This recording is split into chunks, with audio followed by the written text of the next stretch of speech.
ஞானகாரகன் கேது பகவான் பரிகார ஸ்தலமான கீழப்பெரும்பள்ளம் அருள்மிகு சௌந்தர்யநாயகி உடனுரை நாகநாதர் சுவாமி திருக்கோவில். மேலும் இத்திருத்தலம் மயிலாடுதுறையிலிருந்து 24 கிலோமீட்டர் தொலைவிலும் பூம்புகாரிலிருந்து 3 கிலோமீட்டர் தொலைவிலும் அமைந்துள்ளது. இத்திருத்தலம் 1800 ஆண்டுகள் பழமையானதாகவும் விளங்குகிறது. இத்திருத்தலத்தின் தல வரலாற்றின்படி தேவர்களும் அசுரர்களும் அமுதம் பெற வேண்டி பார்க்கடலை கடைந்தனர். அப்பொழுது மந்திரமலையே மத்தாக்கி வாசுகி என்ற நாகத்தை கயிறாக பயன்படுத்தினர். தொடர்ந்து பார்க்கடலை கடைந்ததால் கலைப்பான வாசுகி ஒரு கட்டத்தில் விஷத்தை உமிழ்ந்தாள். அதோடு ஆழகால விஷமும் சேர்ந்து கொண்டது. பயந்து போன தேவர்களும் அசுரர்களும் சிவனிடம் முறையிட்டனர். அவர் விஷத்தை விழுங்கி இவ்வுலகை காப்பாற்றினார்.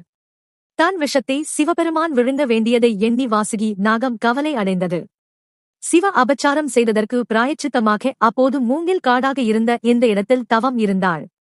வாசுகிக்கு காட்சி கொடுத்த சிவபெருமான் பாவ விமோசனம் கொடுத்ததோடு தியாக உணர்வை பாராட்டினார். அப்பொழுது வாசுகி தனக்கு அருள் செய்த இத்திருத்தலத்தில் எழுந்தருள வேண்டும் மற்றும் கேதுவால் மனிதர்களுக்கு ஏற்படும் தோஷம் அனைத்தும் இந்த தலத்தில் நிவர்த்தி ஆக வேண்டும் என வேண்டினாள். வாசுகியின் வேண்டுதலை ஏற்ற சிவபெருமான் நாகத்தின் பெயரிலேயே நாகநாதர் என்ற திருநாமத்தோடு இத்திருத்தலத்தில் அருள் பாலிக்கின்றார்.